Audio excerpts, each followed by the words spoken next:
അപ്പോൾ ഗൈസ് ഈ ഒരു വീഡിയോ എന്ന് പറയുന്നത് ChatGPT ചലഞ്ചും കാര്യങ്ങളും ചോദിക്കുവാണ്. അപ്പോൾ വീഡിയോയിലേക്ക് പോകുന്നതിന് മുമ്പേ ഞാൻ നിങ്ങളുടെ സ്വന്തം ക്ലവൻ ചേട്ടൻ. അപ്പോൾ വീഡിയോ ഇഷ്ടപ്പെട്ട് കഴിഞ്ഞാൽ ലൈക്ക് ചെയ്യാനും സബ്സ്ക്രൈബ് ചെയ്യാനും മറക്കല്ലേ. അപ്പോൾ നമുക്ക് വീഡിയോയിലേക്ക് പോകാം. അതേ ഗൈസ് ChatGPT ചലഞ്ചും കാര്യങ്ങളും ചോദിച്ചപ്പോൾ ChatGPT തന്ന ചലഞ്ച് എന്താണെന്ന് വെച്ച് കഴിഞ്ഞാൽ വോയിസ് കൺട്രോൾ ചലഞ്ചാണ്. അതായത് ഡുവോ ആയിട്ടോ സ്ക്വാഡായിട്ടോ ഇതിൽ പോവാം. അപ്പോൾ ഒരാൾ നമ്മളെ കൺട്രോൾ ചെയ്യും, അയാൾ പറയും എന്തൊക്കെ ചെയ്യണമെന്ന്.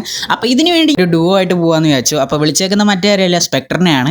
അപ്പോൾ സ്പെക്ടറായിട്ട് ഒരു ഡുവോ പോയി കളിച്ച് നോക്കാമെന്ന് വിചാരിച്ചു. അപ്പോൾ അതിൻ്റെ ഒരു ക്ലിപ്സൊക്കെ നിങ്ങളൊന്ന് കണ്ടിട്ട് പോവാം. ഫുൾ വീഡിയോ വേണമെങ്കിൽ കമൻറ്റ് ചെയ്യാൻ മറക്കല്ലോ കേട്ടോ. ഇനി എന്ത് ചെയ്യണം?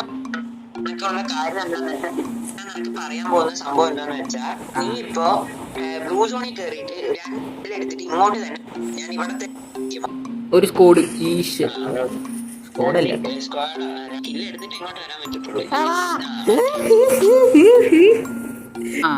കമാൻഡോ സത്തിട്ടാങ്കടാ. അവന്റെ ടീമിന്റെ എല്ലാരും കൂടെ എത്ര പേരുണ്ടായിരുന്നു? അവിടെ ഇനിമയുണ്ട്, രണ്ടുപേര്. പറയൂ, എന്ത് ചെയ്യണം? നീ ഇപ്പൊ എന്നെ റിവൈവ് ആക്കി പോണം. അവരെ കണ്ണി തന്നെ നീ പോയി എന്നെ റിവൈവ് ആക്കാൻ. കണ്ണിക്കന്നെ പോയി റിവൈവ് ആക്കും, പിന്നല്ല.